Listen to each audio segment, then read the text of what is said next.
राधे राधे। जय श्री कृष्णा मित्रों, स्वागत है आपका सत्य सनातन वृत्तांत चैनल में। यहाँ हम सनातन की उन शिक्षाओं को समझते हैं जो न सिर्फ ग्रंथों में लिखी हैं बल्कि हमारे जीवन को जीने का असली रास्ता दिखाती हैं। और आज हम बात करने वाले हैं उस ग्रंथ की जिसे दुनिया सिर्फ एक धर्म ग्रंथ नहीं बल्कि एक जीवन मार्गदर्शिका मानती है, श्रीमद् भगवत गीता। सोचिए जरा, जिंदगी में कितनी बार ऐसा होता है कि हम उलझन में पड़ जाते हैं। समझ नहीं आता कि कौन सा फैसला सही है, क्या छोड़ना है, क्या पकड़ना है। और कई बार तो लगता है कि सब कुछ छोड़कर भाग जाए। ऐसा ही एक पल अर्जुन के सामने आया था जब उन्होंने अपने ही रिश्तेदारों, दोस्तों और गुरु को युद्ध भूमि में सामने खड़ा देखा।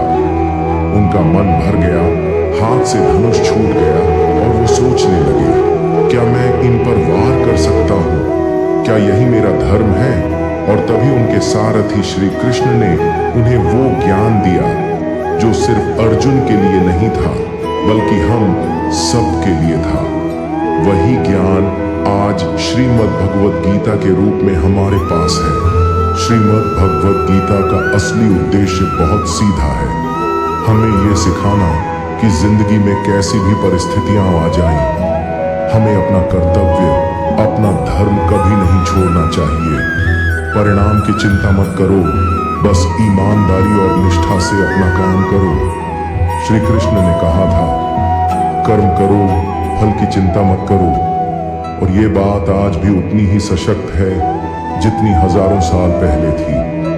गीता हमें ये भी समझाती है कि हम सिर्फ यह शरीर नहीं है, हम आत्मा हैं जो अमर है। जब ये सत्य समझ आ जाता है तो छोटी मोटी परेशानियां हमें डिगा नहीं पाती।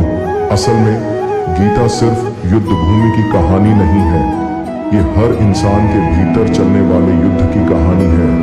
उलझन और स्पष्टता का, डर और साहस का, हार और जीत का। तो दोस्तों, आइए इस सफर की शुरुआत करते हैं और देखते हैं कि गीता के हर अध्याय में हमारे जीवन के लिए कैसी अद्भुत सीख छुपी हुई है। तैयार हैं? चलिए शुरू करते हैं। कल्पना कीजिए एक विशाल मैदान जिसका नाम है कुरुक्षेत्र। ये कोई साधारण मैदान नहीं है। यहाँ होने वाला युद्ध तय करेगा कि भारत का भावी राजा कौन होगा। एक ओर खड़े हैं कौरव जो राज्य पर कब्जा किए बैठे हैं, दूसरी ओर है पांडव जिन्हें न्याय और उनका हक चाहिए। माहौल तनाव से भरा है, दोनों तरफ लाखों सैनिक, हाथियों की चिंगाड़, घोड़ों की टापें और नगाड़ों की गूंज। राजा धृतराष्ट्र जो अंधे हैं, युद्ध भूमि का दृश्य नहीं देख सकते, इसलिए वे अपने सारथी संजय से कहते हैं, मुझे बताओ कुरुक्षेत्र में क्या हो रहा है? मेरे पुत्र और पांडव जब आमने सामने खड़े हुए तो उन्होंने क्या किया? और यहीं से गीता की शुरुआत होती है। संजय बताते हैं कि दोनों सेनाएं आमने सामने खड़ी हैं। कौरवों का सबसे बड़ा बेटा दुर्योधन अपने गुरु द्रोणाचार्य के पास जाता है और वो कहता है, गुरुदेव देखिए, सामने पांडवों की सेना खड़ी है। अर्जुन और भीम जैसे योद्धाओं के कारण यह सेना कितनी मजबूत लग रही है, लेकिन इनके पास भीष्म जैसा अनुभव नहीं है, पर इनके पास एकता है और साहस है। फिर वह अपने योद्धाओं का बखान करने लगता है, भीष्म, कर्ण, द्रोणाचार्य, अश्वत्थामा, और कहता है कि उसकी सेना भी कम नहीं।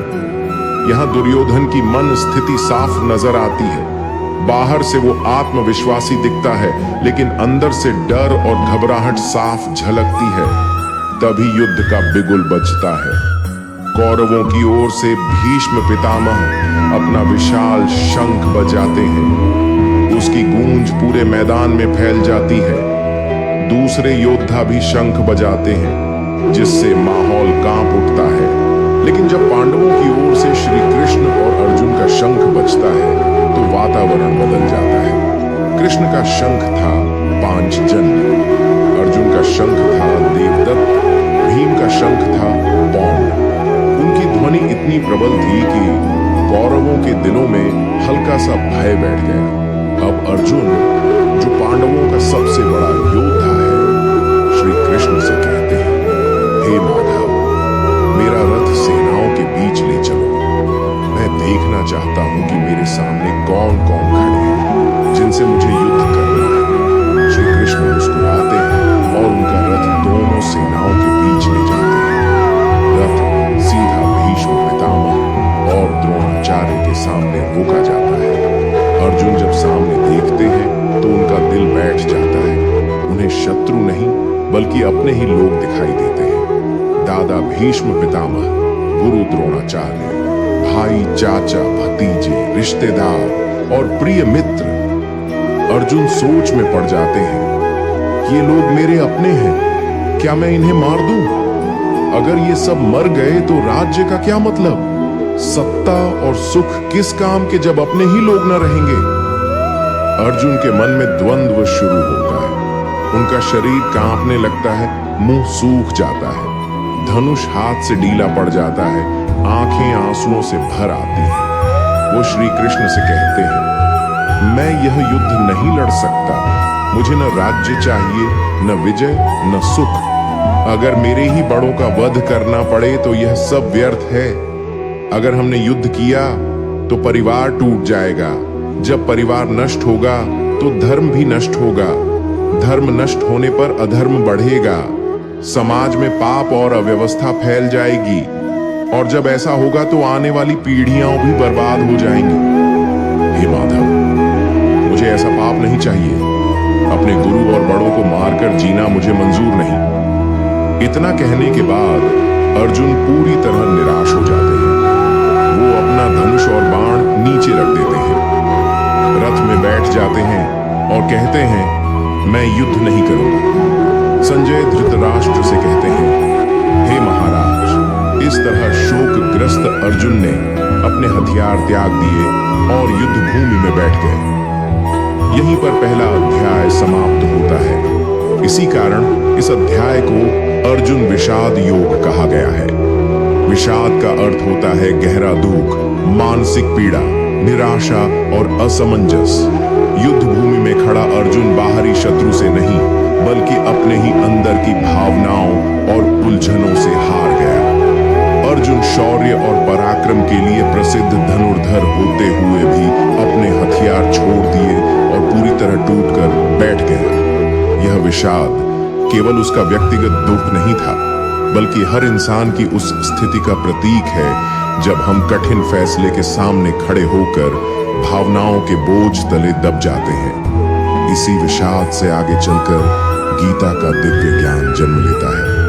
श्री कृष्ण का उपदेश तभी शुरू होता है जब अर्जुन पूरी तरह निराश होकर मार्गदर्शन मांगते हैं। यही कारण है कि पहला अध्याय जो अर्जुन के शोक और असमंजस को दिखाता है, अर्जुन विषाद योग के नाम से जाना जाता है। पहला अध्याय असल में हमारे जीवन की ही कहानी है। अर्जुन एक योद्धा थे, लेकिन उस समय वे किसी आम इंसान की तरह टूट गए। हम भी जीवन में ऐसे ही मोड़ों से गुजरते हैं जब हमें कठिन फैसला लेना पड़ता है। परिवार और कर्तव्य के बीच टकराव होता है। भावनाएं और जिम्मेदारियां हमें दबाने लगती हैं और हम सोचने लगते हैं कि क्या सही है और क्या गलत। जैसे कोई युवा अपने करियर और परिवार के बीच अटक जाता है। कोई माँ अपने बच्चों और अपने सपनों के बीच उलझ जाती है। कोई इंसान सही रास्ता चुनना चाहता है, लेकिन प्रियजनों की भावनाएं बीच में आ जाती हैं। यही सब अर्जुन भी महसूस कर रहे थे। दोस्तों, यहीं पर पहला अध्याय समाप्त होता है। अर्जुन के शोक और असमंजस ने हमें दिखा दिया कि जीवन की सबसे बड़ी लड़ाई हमेशा बाहर नहीं बल्कि हमारे भीतर होती है। अब अगला अध्याय यहीं से शुरू होता है, जहां से भगवान श्री कृष्ण का दिव्य उपदेश आरंभ होता है। वही उपदेश जिसने न सिर्फ अर्जुन का मार्गदर्शन किया बल्कि पूरी मानवता को जीवन जीने का सही तरीका सिखाया। मित्रों, आज के लिए बस इतना ही। आशा है आपको यह वीडियो पसंद आया होगा।